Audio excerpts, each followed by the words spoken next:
नमस्कार, स्वागत है आप सभी का हमारे इस खास प्रोग्राम बागियों पर गिरेगी गाज। मैं हूं आपके साथ सुनील चौहान। यूपी में निकाय चुनाव नजदीक हैं। बीजेपी में नेताओं के बगावती सुर नजर आ रहे हैं। बीजेपी के नेता पार्टी के अंदर ही बगावत कर रहे हैं। पार्टी में बगावत लगातार जारी है। बीजेपी चुनाव के बाद इन नेताओं पर सख्त कार्रवाई करेगी। इसी पर देखिए हमारी आप ये स्पेशल रिपोर्ट। यूपी में निकाय चुनाव सिर पर आ गए हैं, जिस दौरान बीजेपी को एकजुट होकर इस चरण में प्रचार प्रसार करना चाहिए था, लेकिन बीजेपी पार्टी के अंदर अंदरूनी कलह बीजेपी के लिए मुसीबत बनी हुई है।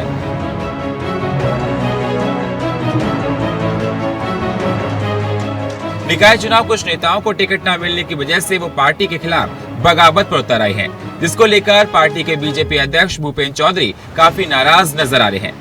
पार्टी खेमे के अंदर चल रहे माहौल को देखते हुए भूपेंद्र चौधरी ने उन नेताओं की लिस्ट बनाने के लिए कहा जो पार्टी के लिए इस चुनाव में बगावत करके रोड़ा खड़ा कर रहे हैं। बीजेपी काफी नाराज दिखाई दे रही है। बताया जा रहा है कि निकाय चुनाव के बाद पार्टी इनको पार्टी से बाहर का रास्ता दिखा सकती है।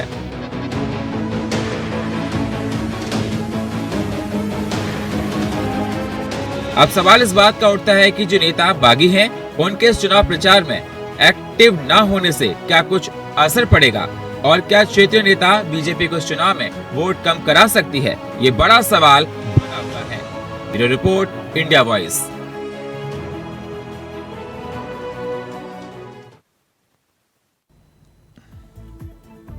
तो ये कैसी बगावत? बीजेपी में बगावत देखी जा रही है। चुनाव नजदीक है और भारतीय जनता पार्टी के जो नेता हैं वो काफी नाराज दिखाई दे रहे हैं। विधायकों सांसदों के मनाने के बाद भी नेता मनाते हुए नजर नहीं आ रहे हैं। बगावत के सुर, विरोध के सुर उनके लगातार बढ़ते जा रहे हैं। इसी पर चर्चा करेंगे। चर्चा करने के लिए हमारे साथ भारतीय जनता पार्टी के प्रवक्ता प्रदीप भटनागर, समाजवादी पार्टी के प्रवक्ता कपीश श्रीवास्तव और हमारे साथ वरिष्ठ पत्रकार शलन श्रीवास्तव, ये सभी लोग हमारे साथ जुड़ रहे हैं। तो सवाल इस बात का ही उठता है कि निकाय चुनाव बिल्कुल नजदीक आ गया है और बागियों पर सख्त दिखाई दे रही है बीजेपी। लगातार बीजेपी अपने कैंपेन को तेज तो कर रही है, लेकिन पार्टी के अंदर जो चल रहा विरोध कहीं ना कहीं रोड़ापन कर रहा है। बागियों को पार्टी अपना बाहर का रास्ता दिखाएगी। बगावत करने वालों पर बीजेपी का हंटर चलेगा। जी हां, बीजेपी बना रही है बगावियों की लिस्ट तैयार की जा रही है। प्रदेश के अध्यक्ष उन्होंने कहा लिस्ट बनाने के लिए कहा है और निकाय चुनाव के बाद एक्शन लिया जाएगा। निकाय चुनाव के बाद बागियों पर गिरेगी गाज। भारतीय जनता पार्टी लिस्ट बना रही है और विधायक सांसद के समझाने के बाद भी नेता नाराज चल रहे हैं। टिकट ना मिलने की वजह से निकाय चुनाव में नाराज चल रहे हैं। नाराजगी बीजेपी नहीं करेगी नजरअंदाज। बगावत की आग बुझाने की होगी चुनौती, बिल्कुल। और क्या बागियों पर बीजेपी कस पाएगी लगाम, यह सवाल है, क्योंकि चुनाव है और यह देखा जा रहा है कि बीजेपी में टिकट को लेकर जबरदस्त मारामारी है।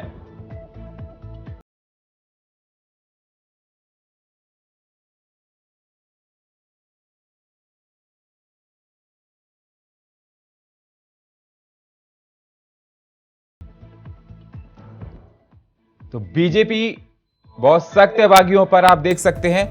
और लगातार प्रदेश अध्यक्ष कह रहे हैं कि जो पार्टी के अंदर बगावत कर रहा है उसको बाहर का रास्ता दिखाया जाएगा। लिस्ट बनाई जा रही है और जल्दी निकाय चुनाव के बाद जो पार्टी के अंदर रहकर विरोध उत्पन्न कर रहा है उसके खिलाफ सख्त एक्शन लिया जाएगा। तो सवाल, क्या निकाय चुनाव के बाद बागियों पर गिरेगी गाज? काफी एक्टिव नजर आ रही है बीजेपी। बागियों पर सख्त दिखाई दे रही है बीजेपी और बागियों को पार्टी दिखाएगी बाहर का रास्ता। बगावत करने वालों पर बीजेपी का हंटर चलेगा। बीजेपी बना रही है बगावतियों की लिस्ट। निकाय चुनाव के बाद बागियों पर गिरेगी गाज। विधायक सांसद के समझाने के बाद नेता नाराज चल रहे हैं और नाराजगी बीजेपी नहीं करेगी नजरअंदाज। बगावत की आग बुझाने की होगी चुनौती। क्या बागियों पर बीजेपी का स्पाइगी लगाम। बीजेपी में टिकट को लेकर जबरदस्त मारामारी।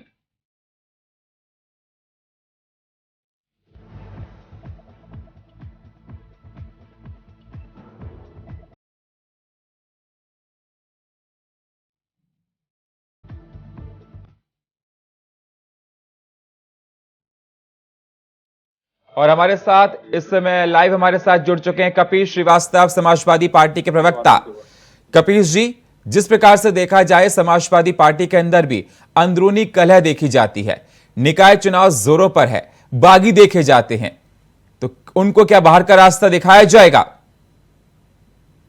देखिए, बहुत स्पष्ट बात आपको बता दें कि स्थानीय निकाय के जो भी चुनाव होते हैं, इसमें जो चाहे प्रतिनिधि के चुनाव हो या पार्षद के चुनाव हो, इसमें मुख्यतः आप ये देखेंगे कि जो हमारे जितने कार्यकर्ता हैं वो लड़ना चाहते हैं।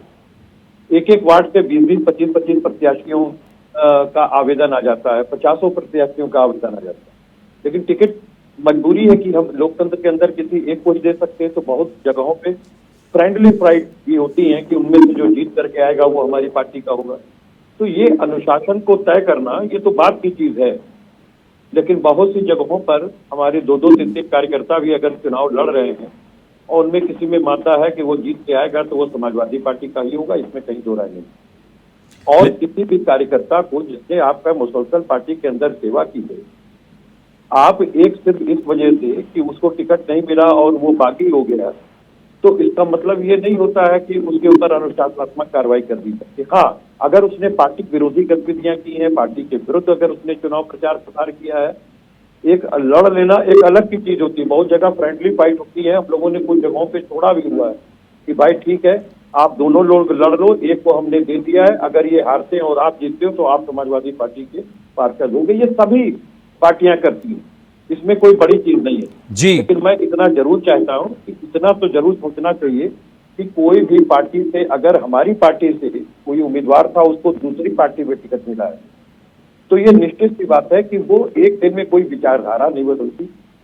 उस पार्टी के पास फिर कंपल्शन होता है कि भाई उसको आप टिकट दे रहे हैं तो आपको ये बताना पड़ेगा कि आखिर आपने अपने यहाँ जो है वो क्यों प्रत्याशियों को टिकट में से नहीं दिया बल्कि दूसरे पार्टी से आए को टिकट दिया। यहाँ अनुशासनात्मक हीनता मानी जाती है और पार्टी ऐसे लोगों के विरुद्ध भी कार्रवाई करेगी जो किसी दूसरे पार्टी के संदर्भ से चुनाव लड़ते। लेकिन कपीश जी, ये देखा जाए अधिकतर चुनाव के समय पर ऐसा देखा जाता है कि अंदर बागियों के जो विरोध के स्वर होते हैं मुखर हो जाते हैं, उससे पहले नहीं। तो क्या असमंजस की, कोऑर्डिनेशन की कमी देखी जाती है पार्टी के अंदर? पार्टी के अंदर कोऑर्डिनेशन की कोई कमी नहीं होती। देखिए, तो चुनाव के वक्त सर इस तरह के हालात क्यों उत्पन्न होते हैं सर? ये सिर्फ एक पार्टी का मसला नहीं है, ये तो सभी पार्टियों के अंदर है। जिनके यहाँ ज्यादातर लोग टिकट मांगेंगे, सर आपकी पार्टी के अंदर भी तो है। मैं इससे इनकार कहाँ कर रहा हूँ, ये तो कंपल्शन है किसी पार्टी की, वो सबको जो है वो टिकट नहीं दे सकता है। अगर 15-20 कार्यकर्ता, 20-25 कार्यकर्ता टिकट मांग रहे हैं तो उनमें से मिलेगा किसी एक को।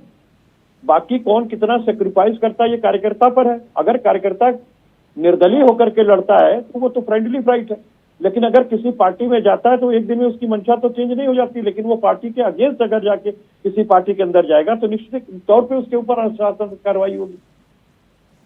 तो क्या ये निकाय चुनाव में आप माना जाए कि बागियों का कोई असर नहीं पड़ेगा? आप अच्छा कर रहे हैं निकाय चुनाव में कपीश जी? मैं आपको बार बार कह रहा हूं कि चाहे वो कोई भी पार्टी हो, चाहे सपा हो या भारतीय जनता पार्टी, ये सारे लोग स्थानीय निकाय के चुनाव के अंदर इस बात को जानते हैं कि जिस वार्ड में पार्षद प्रत्याशी हमारा उतरा हुआ है वो उस वार्ड का रहने वाला है, और उस वार्ड के अंदर अगर उसने मुसलसल 5 साल काम किया है तो पार्टी से ज्यादा व्यक्ति को देकर के चुनाव लड़ता है, क्योंकि वो मोहल्ले का वासी होता है, मोहल्ले वासी है, पड़ोसी एक दूसरे का। तो यहाँ पर ये होती है। और अगर कोई एंटी इनकम्बेंसी है, अगर किसी भी पार्टी का पार्षद जीता हुआ है, उसने 5 साल कोई काम नहीं किया, लोग उसके दरवाजे पे धरना देते रहे लेकिन कभी काम नहीं हुआ, तो ऐसे लोगों को चुन करके फिर वहां के मोहल्ले के लोग नहीं भेजते जी। तो यहाँ तो बेसिकली जो हमारे साथ प्रदीप भटनागर, प्रवक्ता भारतीय जनता पार्टी के जुड़ चुके हैं। हमारे साथ शैलन श्रीवास्तव, वरिष्ठ पत्रकार जुड़ चुके हैं। प्रदीप जी, सबसे पहले मैं आपके साथ आना चाहूंगा। आपकी पार्टी में बागी लोग बहुत देखे जा रहे हैं, और इलेक्शन बिल्कुल सिर पर है। पार्टी के अंदर इतनी कलह क्यों चल रही है? क्या ऐसी कमियां हैं सांसदों के, विधायकों के समझाने के बाद भी? प्रदीप जी क्या कहते हैं कि एक साथ आप लोग नहीं आ पा रहे हैं, हालांकि प्रदेश अध्यक्ष ने यह तक कह दिया कि लिस्ट बनाइए, आगे चलकर कार्रवाई की जाएगी। देखिए, चुनाव के टाइम में सब चीजें होती हैं, चलती है और आती भी है, मगर आप कितने मजबूत खड़े हैं ये सबसे बड़ी चीज है। भारतीय जनता पार्टी बहुत मजबूत खड़ी है और मजबूती से अब तक जितने प्रदेश के अंदर चुनाव हुए, निकाय चुनाव हुए, प्रधानी के चुनाव हुए, जितने भी जनमत के कार्य हुए, सब में भारतीय जनता पार्टी ने एकता और अखंडता के साथ अपने संगठन के साथ काम किया है। विपक्ष को या अन्य कोई भी हो कह सकता है, मगर संगठन में जो अध्यक्ष है, अध्यक्ष को ऊंच दिखाई देती है, 19-20 दिखाई देता है। अध्यक्ष का काम है उस चीज को समन्वय बनाना, ठीक करना। वहीं आने जाने के बाद ये चीज चलता रहता है। ये दागी बेदागी ये सब चीजें क्या है, सब चीजों पर ध्यान दिया जाता है संगठन में, कौन क्या है, क्या चीजें हैं। सर, विधायकों के, सांसदों के समझाने के बाद भी आपके नेता नहीं मान रहे हैं। अब आपके पार्टी के अध्यक्ष को खुद कहना पड़ा है कि लिस्ट बनाइए और उन पर कार्रवाई की जाएगी। प्रदीप जी, बिल्कुल, देखिए, अनुशासनहीनता भारतीय जनता पार्टी में बिल्कुल नहीं चलेगी। अगर जो हमारे कार्यकर्ता थे, जो अन्य पार्टियों में चले गए, उनके लिए रास्ते बंद हो गए। जब तक टिकट के लिए सर क्यों मांग रहा था, प्रदीप जी क्यों चले गए आपकी पार्टी में? ऐसी कौन सी खामियां थी, ऐसी कौन सी परेशानी थी जो कार्यकर्ता, जो नेता आपके साथ लंबे समय तक जुड़े थे और चुनाव के वक्त पर आपकी पार्टी को छोड़कर चले गए? प्रदीप जी, चुनाव के टाइम जाने की बात यह है कि हर किसी की इच्छा चुनाव लड़ने की होती है। अगर 10 लोग टिकट मांगते हैं तो एक को टिकट दी जाती है, 10 से 10 को टिकट नहीं दी जाती है, एक वार्ड से या एक विधानसभा से। ठीक है, उनकी मर्जी है, जो पार्टी में लायक था उसको टिकट दिया संगठन ने। बाकी सबको चीजों को शांति रखना चाहिए और शांति बनाए रखनी चाहिए। जो अपने घर का नहीं, वो किसी का क्या होगा? ये सब जो आगे दबाव बनाना चाह रहे हैं भाजपा को, सब नहीं चलेगा। भारतीय जनता पार्टी है ये दबाव में नहीं रहती है। बड़े बड़े दिग्गज नेता जो अपने आप को समझते थे कि हम भारतीय जनता पार्टी के सुप्रीमो है और हमारे बिना भारतीय जनता पार्टी नहीं चलेगी, उनकी गलतफहमियां दूर करिए संगठन में। ये संगठन जो है ये किसी वन मैन शो का नहीं है, ये कार्यकर्ताओं की पार्टी है और कार्यकर्ता बाकी भी जानता है। ठीक है, अपने प्रत्याशी को जिताना और अपने प्रत्याशी को आगे लाना।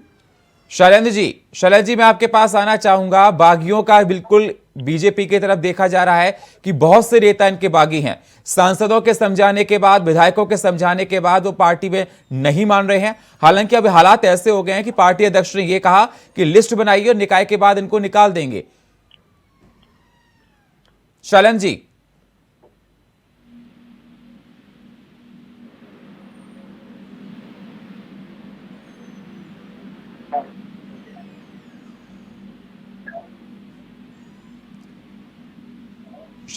शायद आपकी तरफ से ऑडियो म्यूट लग रहा है मुझको। हाँ, हो गया था, मैंने जानबूझ के कर रखा था। ठीक है, मेरी आवाज अगर आपको मिल रही है तो मैं आपसे ये जानना चाहता हूं कि शैलेंद्र जी, कि जिस प्रकार से देखा जाए भारतीय जनता पार्टी में सांसदों के द्वारा समझाने के बाद, विधायकों के द्वारा समझाने के बाद, तमाम बड़े नेताओं के द्वारा समझाने के बाद भी विरोध जो चल रहा है वो अंदर चल रहा है और जो निकल के आ रहा है कि अब तो अध्यक्ष को ये तक कहना पड़ा है सर कि क्या कहते हैं कि लिस्ट बनाइए और आगे चलकर निकाय के इलेक्शन के बाद उन सबको निकाला जाएगा। शैलेंद्र जी, किस प्रकार से इलेक्शन के टाइम पे ऐसा क्यों? ऐसा इसलिए कि पार्टी सत्ता में है, भारतीय जनता पार्टी, और उसका टिकट मिलना लगभग आज के लिए आश्वस्त होना है कि अगर जरा सा अच्छा प्रयास कर दिए तो जीत सकते हैं। तो इस वजह से हर कोई ये चाहता है कि हमको मिल जाए, और जिसको नहीं मिल रहा है तो वो ये कीमत चाहता है कि हम आखिर किस लिए आपके लिए इतना दौड़ भाग किए हैं। तो ये सब सामान्य प्रक्रिया में आता है कि समझाने के लिए, अनुशासित रखने के लिए, सबको जोड़ रखने के लिए कहीं धमकाया जाता है, कहीं समझाया जाता है, कहीं दिलासा दी जाती है, कहीं प्रलोभन दिया जाता है, कहीं भविष्य के लिए एश्योरेंस दी जाती है। और जब इन सब चीजों से काम नहीं चल पाता है तब एक लाइन ये भी होता है जो कि बनाओ की सूची और देखते हैं ये कैसे जो है लाइन पे नहीं आते, इनको पार्टी से ही बाहर कर देंगे। तो कुछ डर भी ऐसा काम कर जाता है। ये सब मोटिवेशन की थ्योरी के अंतर्गत आते हैं, जो हर्षवर्ग की कभी थ्योरी हुई थी, एक हाथ में मिठाई एक हाथ में गंदा। तो ये वही वाली रणनीति है। तो जो भी तरीके समझ में आ रहे हैं, पार्टियां वो तरीके अपना रही हैं जी। और ये चीज हर पार्टी में है, कोई एक पार्टी में नहीं है। सबसे ज्यादा उस पार्टी में जिसमें संभावना ज्यादा है, उसके बाद उस पार्टी में जो मजबूती के साथ टक्कर दे रही है, चाहे भारतीय जनता पार्टी चाहे सपा हो, इनमें है और लोग नाराज होकर के पार्टी छोड़ रहे हैं। और कई जगह तो डीलिंग हो रही है कि आप बताइए, आप अगर चाहते तो आपका परसेप्शन हम बनवा देंगे, ऐन मौके पर हम पार्टी छोड़ेंगे, आप बताइए हमको इसके बदले में क्या देंगे, क्योंकि हम आपको एक इशू दे देंगे कि आप इस बात को प्रचारित करिए कि आपके पार्टी की बड़ा जनाधार है, बड़ी लोकप्रियता है जी। ये जताने के लिए बहुत लोग डीलिंग करके जा रहे हैं ऐन मौके पर। प्रत्याशी यहाँ बन रहे हैं, चले दूसरी पार्टी में, प्रत्याशी बनते बनते रह जा रहे हैं, दूसरे पार्टी में चले जा रहे हैं। ये सब राजनीति में अब तो ये हो गया है कि कोई विचारधारा के साथ बहुत ज्यादा स्टिक टू नहीं है। हर एक को ये बताया गया सत्ता में आओगे तो तुम्हारी विचारधारा चलेगी। तो अब सत्ता प्राप्ति ही इनको किसी ने बता दिया है कि राजनीति का अर्थ सत्ता की प्राप्ति है। पता नहीं कौन सी थ्योरी है, मुझे तो नहीं पता, मैं राजनीति जी प्रदीप जी, लेकिन अब विचारधारा नहीं रह गई है, डीलिंग को लेकर काम होता है। देव होना चाहिए। प्रदीप जी, विचारधारा को लेकर अब काम नहीं कर रहे हैं, डीलिंग को लेकर काम होता है। जब इस तरह से निकल कर नहीं आता है तो लोग छोड़ना पसंद करते हैं, अंदरूनी कलह चलता है। प्रदीप जी, कार्यकर्ता को टिकट नहीं मिली तो कार्यकर्ता बागी हो गया और वो संगठन के सिस्टम को भूल के, उनके दायित्व को भूल के आज वो बोल रहा है कि धन का प्रयोग करा, बल का प्रयोग करा। ये सब झूठ की बातें हैं।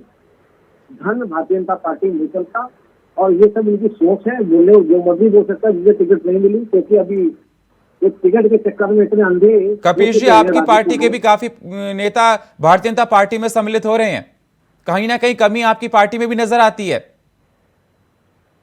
देखिए, एक बात स्पष्ट ही है कि पार्टी सभी को, कोई भी पार्टी हो, वो सभी को संतुष्ट नहीं कर सकती। टिकट किसी एक व्यक्ति को ही दिया जा सकता है और बाकी जो है वो कार्यकर्ताओं को भी एक चीज देखनी होती है कि भैया अगर हमने एक को टिकट दिया है तो आगे भी उनको बहुत से मौके मिले, क्योंकि त्याग के आधार पर पार्टियां चलती हैं। पार्टियां स्वार्थ के लिए नहीं बनती, ये तो सेवा का एक माध्यम है। लेकिन सर, लेकिन कपीश जी, जो पार्टी के लिए इतना काम करता है, जो पार्टी के लिए इतना काम करता है, चुनाव के टाइम पर उसको दरकिनार कर दिया जाए तो रोष तो होगा ना। देखिए, रोष होना एक अलग बात है और एक दिन में एक विचारधारा बदल देना दूसरी बात है। अगर हम अपने माता पिता से रुष्ट होते हैं, अपने भाई बहन से रुष्ट होते हैं तो क्या करते हैं भाई? अपने गुस्से का इजहार करते हैं कि परिवार छोड़ देते हैं कि हमारे भाई नहीं रहेंगे, आज से हमारी बहन नहीं रहेगी जी। तो बात इस चीज की कि ये पार्टी भी एक परिवार होती है। एक विचारधारा के साथ आदमी जुड़ता है, एक सेवा के भाव से जुड़ता है। और हम समझते हैं कि कम से कम समाजवादी पार्टी के अंदर एक समाजवाद की एक विचारधारा, ऐसी पोखती विचारधारा है जिसको जयप्रकाश नारायण जी ने और लोहिया जी ने जन्म दिया था, जिन्होंने कभी पदलोलुपता की बात ही नहीं की अपने जीवन में। और मैं इस बात को समझता हूं कि जब सभी को कंपल्शन है, ये मालूम है कि टिकट किसी एक व्यक्ति को दिया जाएगा तो आपको आगे भी मौका मिल सकता है। अब बात इस चीज की है कि अगर कोई वाकई उनके साथ नाइंसाफी भी हुई है तो उसको वो पार्टी फोरम पे रख सकते हैं।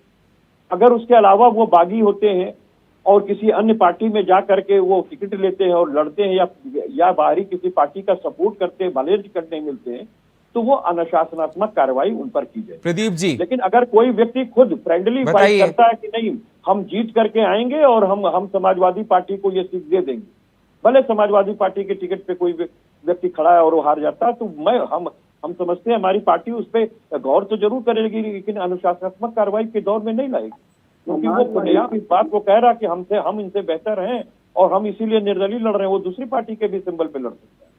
तो समाजवादी पार्टी उसको अनुशासनहीनता मानती है, जो व्यक्ति किसी दल के समाजवादी पार्टी उसको अनुशासनहीनता मानती है। प्रदीप जी, आज समाजवादी पार्टी के साथी बैठे हैं और आज ये है, आज समाजवाद की बात कर रहे हैं। बहुत लंबे टाइम बाद की समाजवादी नेता या प्रवक्ता से समाजवाद के ऊपर एक अच्छी बात सुन रहे हैं।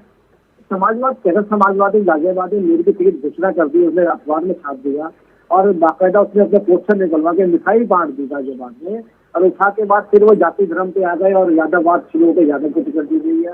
ये कौन सा समाजवाद? कपीश जी, आप जाति धर्म की बात करते हैं। कपीश जी, प्रदीप जी कह रहे हैं आप जाति धर्म की बात करते हैं, उसके आधार पर देखते हैं। थोड़ी सी पूरी कर दूंगी। कौन सा समाजवाद है ये? समाजवाद कौन सा समाजवाद है? ये कैसी परिभाषा समाजवाद की जो जाति धर्म पर बात करे? कपीश जी, बता रहे भाई, सबसे पहली चीज तो ये है कि हमारे मित्र अपने में कुछ झांक ही नहीं रहे। एडीआर की रिपोर्ट आपको मालूम है कि क्या कह रही है? कि 63% लोग आपके यहाँ आयातित हैं। यानी कि भारतीय जनता पार्टी की अपनी कोई विचारधारा नहीं है। भारतीय जनता पार्टी क्या है? एक तुम्बा है जो तमाम पार्टियों से स्वार्थी लोग निकल करके आपकी पार्टी में आए। अरे भाई सुनिए, बीच में मैं आपके नहीं बोल रहा था, मैं बोल लूंगा तो आप बोल लीजिएगा, एक स्वस्थ डिबेट करिए। जो एडीआर की रिपोर्ट है वो मैं कह रहा हूं, समाजवादी पार्टी से ही नहीं, तमाम पार्टियों से, चाहे वो कांग्रेस हो, बहुजन समाजवादी पार्टी हो, समाजवादी पार्टी हो, या आम आदमी पार्टी हो, या बहुत से जो छोटे मोटे दल हैं वो हैं, तो भारतीय जनता पार्टी ने जो प्रलोभन का कार्य दिया, जो स्वार्थी लोग थे वो कबाड़खाना एक जगह पर इकट्ठा है। ये एडीआर कह रही है, समाजवादी पार्टी नहीं कह रही। अगर 63% बाहरी आयातित लोगों को लेकर आप कहते हैं कि भारतीय जनता पार्टी किसी विचारधारा पे चलती है, और आप किसी के विचारधारा को चैलेंज करें, जो पीडीपी के साथ जाकर के गलबैयां करते हैं और 4 साल सत्ता की बताइए प्रदीप जी, आप दूसरी पार्टी, आप कहते हैं विचारधारा से चलते हैं और पीडीपी के साथ के गलबैयां करते हैं। कपीश जी का कहना है आपकी विचारधारा ही नहीं है कोई। वानी को जो है वो शहीद का दर्जा देने वाली पार्टी थी, और उसके प्रेशर में आके आपने पुलवामा के अंदर जो रोडों को नहीं रोका, आपने 140 सिपाही गंवाने का काम किया, और आपने पठानकोट हमले की जांच भी पीडीपी के प्रेशर में आके सत्ता की मलाई चाटने के लिए आपने आईएसआई को सौंप दी, जो एक राष्ट्रद्रोह का काम था वो आपने किया है। आप कहेंगे किस विचारधारा के साथ आप खड़े? तो ये सीधी सी बात है। समाजवादी पार्टी अपने पुख्ता विचारधारा के साथ खड़ी है। आज समाजवादी पार्टी अपने समाजवाद के सिद्धांत पे 2017 में शुचिता का यज्ञ अपनी पार्टी में की। हमने अपने पार्टी को 2 भाग में फाड़ लिया, हमने सत्ता से अपने आप को दूर कर लिया, लेकिन समाजवादी पार्टी ने एक मील का पत्थर रखा कि हम किसी भी बाहुबलियों को अपनी पार्टी में नहीं लेंगे। हमने मुख्तार अंसारी को भी पार्टी में नहीं लिया, हमने अतीक अहमद को भी पार्टी में नहीं लिया, हमने डीपी यादव को भी पार्टी में लिया। इस तरह जितने कुख्यात लोग थे समाजवादी पार्टी से दूर करने का काम राष्ट्रीय अध्यक्ष अखिलेश यादव जी ने किया। यह समाजवाद के सिद्धांत को बताता है कि लोहिया और जयप्रकाश नारायण का समाजवाद जब बोलता है तो एक ऐसे राष्ट्रीय अध्यक्ष होते हैं जो सत्ता को छोड़ देते हैं व्यवस्था परिवर्तन। तो हमने तो साबित किया है। आप अपने ऊपर जवाब दें कि 63% लोग आपके आयातित हैं। प्रदीप जी, बीजेपी जिसको पाकिस्तान की कम्युनिस्ट पार्टी कहते थे, उनके साथ आपने कैसे सत्ता की मलाई चाटी है? अरे सुनिए साहब, सुनिए बताता हूँ। समाजवाद बता रहे, बड़ा अच्छा समाजवाद। देखिए, इस समाजवाद के पर्दे में छुपाने के लिए इन्होंने अतीक अहमद का सबका नाम दे दिया छुपाने के लिए। क्या राज छुप जाएगा? क्या सवाल करा मैंने अभी?